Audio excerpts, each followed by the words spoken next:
உங்கள் மனம் வேலை செய்யும் விதத்தை அறிந்தால் உங்கள் நம்பிக்கையின் அளவு கூடும்.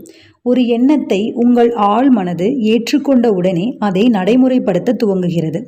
ஆழ் மனதின் ஆன்மீக விதிமுறைகளை நகர்த்தி தன் வலிமை மிக்க வளங்களை நாம் நினைத்ததை சாதிக்க உபயோகப்படுத்துகிறது. இந்த விதி நல்ல மற்றும் தீய எண்ணங்களுக்கு பொருந்தும். அவற்றை எதிர்மறையாக உபயோகித்தால் பிரச்சனை, தோல்வி மற்றும் குழப்பங்களை கொண்டு வரும்.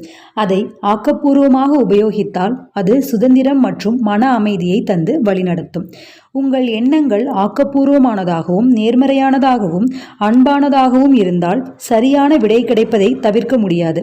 இதிலிருந்து தோல்வியை தவிர்க்க நீங்கள் செய்ய வேண்டிய ஒரே விஷயம் உங்கள் சிந்தனைகள் அல்லது கோரிக்கைகளை ஏற்க உங்கள் ஆழ் மனதை உண்மையை உணரச் செய்வது ஒன்றே. உங்கள் மனதின் விதி மீதமுள்ளதை செய்யும். உங்கள் நம்பிக்கையை கோரிக்கை மீது திருப்ப உங்கள் ஆழ் மனம் அதனை பெற்றுக்கொண்டு பதில் கொடுக்கும். மனதை வற்புறுத்தினால் எப்பொழுதுமே முடிவுகள் தோல்வியாகவே அமையும். உங்கள் ஆழ் மனம் வற்புறுத்தலுக்கு பதிலளிக்காது. அது உங்கள் நம்பிக்கை அல்லது உணர்மனது ஏற்றுக்கொள்வதை பொறுத்து பதிலளிக்கும். பலன்கள் பெறாமல் போவதற்கு கீழே கொடுக்கப்பட்டுள்ள வாக்குகளும் காரணமாக இருக்கலாம். விஷயங்கள் இன்னமும் கேவலமாக ஆகிக் கொண்டிருக்கிறது. எனக்கு பதிலே கிடைக்காது. இதிலிருந்து வெளிவர எந்த வழியும் தெரியவில்லை. நம்பிக்கை இல்லாத நிலைமை. என்ன செய்வதென்று எனக்கே தெரியவில்லை. எனக்கு ஒரே குழப்பமாக உள்ளது. இது போன்ற வாக்குகளை உபயோகிக்கும் பொழுது உங்கள் ஆழ் மனதிடமிருந்து எந்த பதிலும் ஒத்துழைப்பும் கிடைக்காது. நேரம் குறிக்கும் சிப்பாய் போல நீங்கள் முன்னேறுவதும் இல்லை, பின்னால் போவதும் இல்லை. வேறு வார்த்தைகளில் நீங்கள் எங்கும் போய் சேர்வதில்லை. நீங்கள் ஒரு வண்டிக்குள் ஏறி 5 நிமிடங்களுக்குள் அதன் ஓட்டுநருக்கு 5-6 வெவ்வேறு விதமான ஆணைகளை இட்டால் அவள் குழம்பிப்போய் உங்களை எங்குமே கூட்டி செல்ல மறுப்பான். உங்கள் ஆழ் மனதுடன் வேலை செய்வதும் இது போன்றதுதான். உங்கள் மனதின் தெளிவான எண்ணம் இருக்க வேண்டும். சலிப்படைய செய்யும் நோயிலும் ஒரு தீர்வு இருப்பதாக ஒரு திட்டவட்டமான முடிவிற்கு வர வேண்டும். உங்கள் ஆழ் மனதிற்குள் இருக்கும் அளவற்ற ஆற்றலுக்கே விடைகள் தெரியும். உங்கள் உணர் மனதில் தெளிவான திட்டவட்டமான முடிவிற்கு நீங்கள் வந்தவுடன் உங்கள் மனதும் உறுதி செய்து கொள்கிறது. உங்கள் நம்பிக்கையைப் போல் நடக்கிறது. அடுத்து சுலபமாக செய்து முடிக்கலாம். நம்ம விரும்பும் பலன்களை பெறுவது எப்படி அப்படின்றதான் இந்த டாப்பிக்கில் நம்ம பார்த்துட்ருக்கோம். இதுக்கு முன்னாடி நம்ம ஆழ் மனதை எப்படி நம்ம வாழ்வை நோக்கி போகிறது அப்படின்ற விஷயங்களை பார்த்தோம் இல்லையா. ஸோ இது நம்ம விரும்பும் பலன்களை நம்ம ஆழ் மனதின் மூலியமாக எப்படி அடைவது, அதற்கான தடைகள் என்ன அப்படின்றது தான் இதில் பார்த்துட்ருக்கோம். ஓகேவா ஃப்ரெண்ட்ஸ், உங்களுக்கு இந்த புக்கு யூஸ்ஃபுல்லாக இருக்குது அப்படின்னு நினச்சிங்கன்னா, இதை நீங்கள் பை பண்ணணும் அப்படின்னு நினச்சிங்கன்னா, நான் கீழே டிஸ்கிரிப்ஷனில் லிங்க் கொடுத்துருக்கேன். ஆழ் மனதின் அற்புத சக்தி அப்படின்னு அந்த புத்தகத்தினுடைய லிங்க்கை டிஸ்கிரிப்ஷனில் கொடுத்துருக்கேன். இது நம்ம வாழ்க்கைக்கு செல்வம், பொருள், அப்புறம் நம்மளுடைய மன சந்தோஷம், நோயின்றி வாழ்வதற்கு, அந்த மாதிரி நிறைய விஷயங்கள், நம்மளுடைய பிரச்சனைகள் எல்லாத்துக்குமே நம்ம மனதிலேயே தீர்வு இருக்குது அப்படின்ற விஷயத்த இந்த புக்கு தெள்ள தெளிவாக நம்மளுக்கு உணர்த்துது. ஸோ இந்த புக்கு உங்களுக்கு ரொம்ப யூஸ்ஃபுல்லாக இருக்கும். ஸோ வாங்கணும் அப்படின்னு நினைக்கிறவங்க கீழே டிஸ்கிரிப்ஷனில் லிங்க் யூஸ் பண்ணி வாங்கிக்கோங்க. ஓகே, நெக்ஸ்ட்டு சுலபமாக செய்து முடிக்கலாம். ஒரு முறை தன் வீட்டு உலையை சரி செய்ய வந்த ஒருவன் $200 கேட்டதற்கு ஒரு வீட்டின் உரிமையாளர் அவனை கடிந்து கொண்டார். அவனும் நான் மாற்றிய ஆணிக்கு $5, அதில் என்ன தவறு இருந்தது என்பதை அறிந்து செயல்பட்டதற்கு $195 என்றான். அதுபோலதான் உங்கள் ஆழ்மனமும் தலை சிறந்த அனைத்து ஞானமும் கொண்ட ஒரு மாஸ்டர் மெக்கானிக். அதற்கு உங்கள் உடல் மற்றும் அதன் உறுப்புகள், உங்கள் வாழ்க்கை பிரச்சனைகள் அனைத்தையும் தீர்க்கும் அறிவு உள்ளது. நல்ல ஆரோக்கியம் வேண்டும் என்று ஆழ்மனதிற்கு ஆணையிடுங்கள்.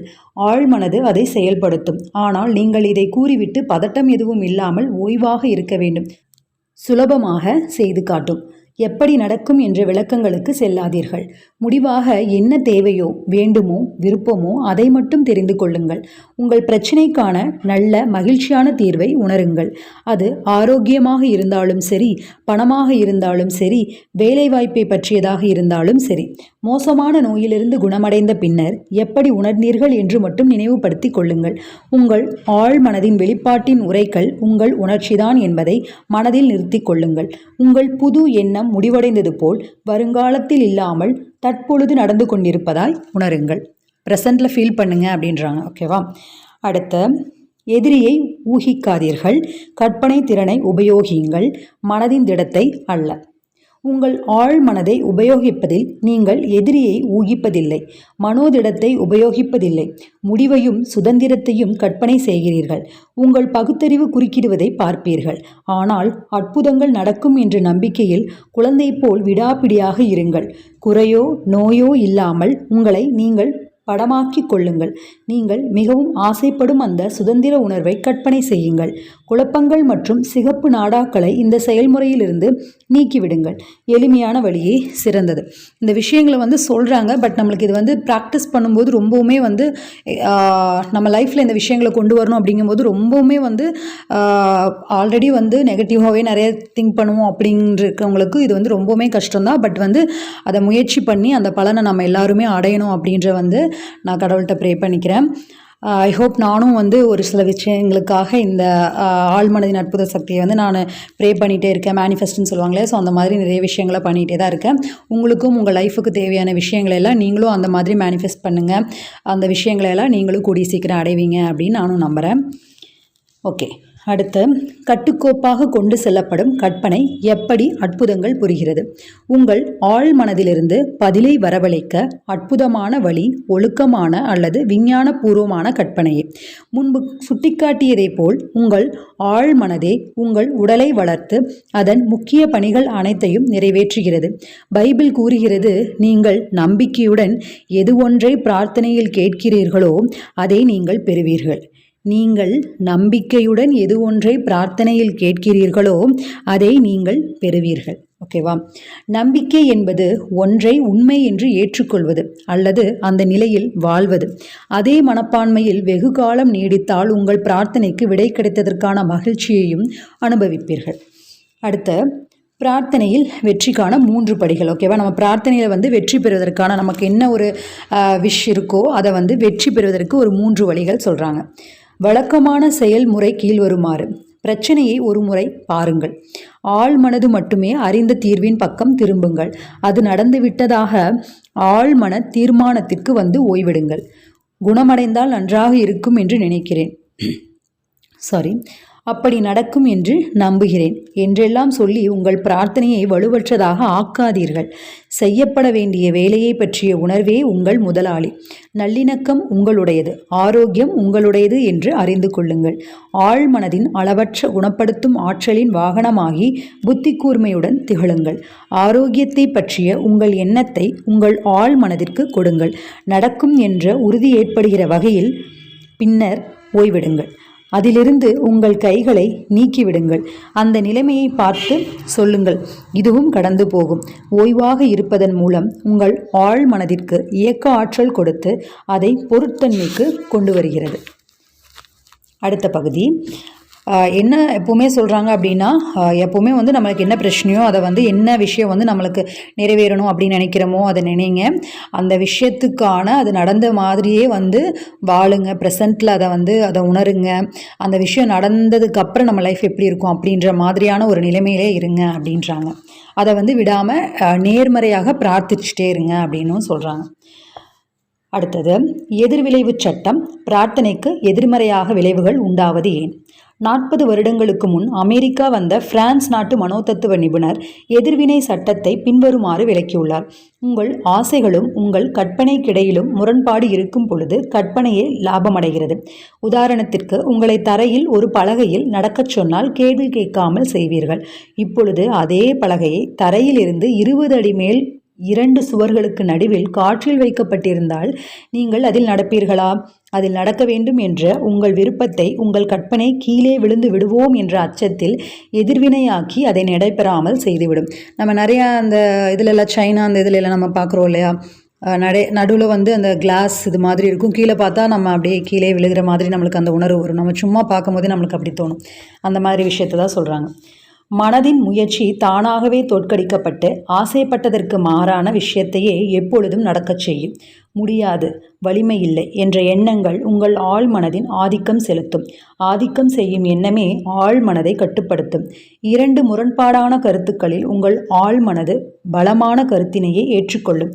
முயற்சி அதிகமில்லாமல் கிடைக்கும் வழிதான் சிறந்தது. நீங்கள் நான் குணமடைய விரும்புகிறேன், ஆனால் எனக்கு கிடைக்கவில்லை. நான் இவ்வளவு கடுமையாக முயற்சி செய்கிறேன், பிரார்த்தனை செய்ய என்னை நானே வற்புறுத்துகிறேன், என்னிடம் இருக்கும் மனதிடம் அனைத்தையும் உபயோகப்படுத்துகிறேன் என்றெல்லாம் சொன்னால் உங்கள் முயற்சியில்தான் தவறிருக்கிறது என்பதை நீங்கள் புரிந்து கொள்ள வேண்டும். உங்கள் மனதிடத்தை பிரயோகப்படுத்தி ஆழ் மனதை கட்டாயப்படுத்தாதீர்கள். அத்தகைய முயற்சிகள் தோல்வியை தழுவும் விதி கொண்டது. மேலும் பிரார்த்தனைக்கு முரண்பாடான பலன்தான் கிடைக்கும். கீழே குறிப்பிடப்பட்டுள்ளது ஒரு பொதுவான அனுபவம். மாணவர்கள் பரீட்சையில் அமர்ந்து வினாத்தாளை பார்க்கும் பொழுது படித்தது அனைத்தும் மறந்துவிட்டது போல் தோன்றும். அவர்கள் மனம் வெற்றாக மாறி ஒரு சம்பந்தப்பட்ட எண்ணம் கூட தோன்றாது. எவ்வளவு அதிகமாக பல்லை கடித்து தன் மனோதிடத்தை அழைக்கிறார்களோ அவ்வளவுக்கு அவ்வளவு விடைகள் அவர்களை விட்டு ஓடும். ஆனால் அவர்கள் பரீட்சை அறையை விட்டு வெளியேறியவுடன் மனதின் அழுத்தம் குறைந்து தளர்வானவுடன் அனைத்து விடைகளும் மடைத்திருந்தது போல் அவர்கள் மனதை தேடி வரும். நினைவுபடுத்திக் கொள்ள தன்னைத்தானே வற்புறுத்தியதுதான் அவர்கள் தோல்விக்கான காரணம். இது எதிர்விளைவு சட்டத்திற்கு ஒரு எடுத்துக்காட்டு. நீங்கள் விரும்பியதற்கு நேர்மாறாக நடக்கிறது. எனக்கும் இந்த மாதிரி ஒரு எக்ஸ்பீரியன்ஸ் இருக்குது. என்ன அப்படின்னா, மேக்ஸ் எக்ஸாம் அப்போது 10th பப்ளிக் எக்ஸாம் அப்போது ஒரு ஒரு கொஷின் ஆன்சருக்கு நான் ஃபஸ்ட்டு வேறு ஒரு ஆன்சர் எழுதிட்டேன். எழுதினதுக்கப்புறம் இல்லை அப்படியா இப்படின்னு ஒரு கன்ஃபியூஸ், மறுபடியும் அதை எரேஸ் பண்ணிட்டு வேறு ஒரு ஆன்சர் எழுதிட்டேன். எழுதி முடிச்சுட்டு எகெயின் நான் அதை ஆன்சர் ஷீட்டெல்லாம் கொடுத்துட்டு வெளியில் வந்துட்டு கொஷின் பேப்பரை பார்க்குறேன். அதுக்கப்புறம் தான் ஐயோ இது இல்லை, நம்ம ஃபஸ்ட்டு எழுதுனது தான், இதுதான் ஆன்சர் அப்படின்னும் போது கரெக்டாக அந்த இது எனக்கு மார்க் மைனஸ் ஆனதே அதனால தான். ஸோ நம்ம பரபரப்பாக இருக்கும்போது நம்ம மைண்டு ஒரு நிலையில் இல்லாத போது அந்த மாதிரியான சுச்சுவேஷன் நம்ம எல்லாருமே ஃபேஸ் பண்ணியிருப்போம் இல்லையா? ஆனால் இது எல்லாமே நம்ம நடைமுறை வாழ்க்கையில் கொண்டு வரணும் அப்படின்னு நினச்சி நம்ம செய்யும்போது அதற்கான முயற்சிகள் நிறைய தேவைப்படுது. ஓகே, அடுத்து ஆசை மற்றும் கற்பனைக்கு நடுவில் ஏற்படும் முரண்பாட்டில் சமரசம் வேண்டும். மன வலிமையை உபயோகிப்பது என்பது எதிர்ப்பு உள்ளது என்பதை முன்னமே தீர்மானித்து விட்டது போலாகும். எப்பொழுது உங்கள் மனம் ஒரு பிரச்சனையை கையாளும் வழிமுறையில் கவனத்தை குவிக்கிறதோ அப்பொழுது அதன் கவனம் தடைகளில் இருப்பதில்லை. உங்களில் 2 பேர் தாங்கள் வேண்டிக் கொள்ளப் போகிற எந்த காரியத்தை குறித்தாகிலும் பூமியிலே ஒருமனப்பட்டிருந்தால் பரலோகத்தில் இருக்கிற என் பிதாவினால் அது அவர்களுக்கு உண்டாகும் என்று உங்களுக்கு சொல்லுகிறேன். யார் இந்த 2 பேர்? ஒரு காரணம், ஆசை மற்றும் கற்பனையில் உங்கள் உணர்மனதும் ஆழ்மனதும் ஒருங்கிணைந்து இருக்க வேண்டும். மனதின் 2 பகுதியிலும் முரண்பாடில்லாமல் இருக்கும் பொழுது உங்கள் பிரார்த்தனைக்கு பதில் கிடைக்கும். எடுத்த உடனே இந்த பாட்டு நீங்கள் பார்த்தீங்க அப்படின்னா இந்த உணர்மனது ஆழ்மனது இதனுடைய எக்ஸ்ப்ளனேஷன் எல்லாம் ஃபஸ்ட்டு இருக்கக்கூடிய அத்தியாயங்களே கொடுத்துருக்காங்க. ஓகேவா? ஸோ அப்போ அதெல்லாம் நீங்கள் கேட்டிருந்தீங்க அப்படின்னா உங்களுக்கு இதெல்லாம் கனெக்ட் பண்ணிக்க முடியும். என்னென்ன விஷயங்களை பற்றி என்ன சொல்கிறாங்க அப்படின்னு ஒவ்வொரு சென்டென்ஸுக்கும் நீங்கள் கனெக்ட் பண்ணிக்க முடியும். ஓகேவா? இந்த புக்கு உங்களுக்கு கண்டிப்பாக வேணும் அப்படின்னு நினச்சிங்கன்னா கீழே டிஸ்கிரிப்ஷனில் லிங்க் கொடுத்துருக்கேன். ஸோ அதை லிங்க்கை நீங்கள் டச் பண்ணி இந்த புக்கை பர்ச்சேஸ் பண்ணிக்கலாம். இது ரொம்ப யூஸ்ஃபுல்லான ஒரு புக்கு. நம்ம லைஃபுக்கு, நம்ம லைஃப் ப்ரொஃபஷனல் எல்லாத்துக்குமே ரொம்ப யூஸ்ஃபுல்லான புக்கு. உங்களுக்கு வேணும் அப்படின்னா டிஸ்கிரிப்ஷனில் இருக்குது. சரி, கண்டினியூ பண்ணலாம். மனதின் 2 பகுதியிலும் முரண்பாடில்லாமல் இருக்கும் பொழுது உங்கள் பிரார்த்தனைக்கு பதில் கிடைக்கும்.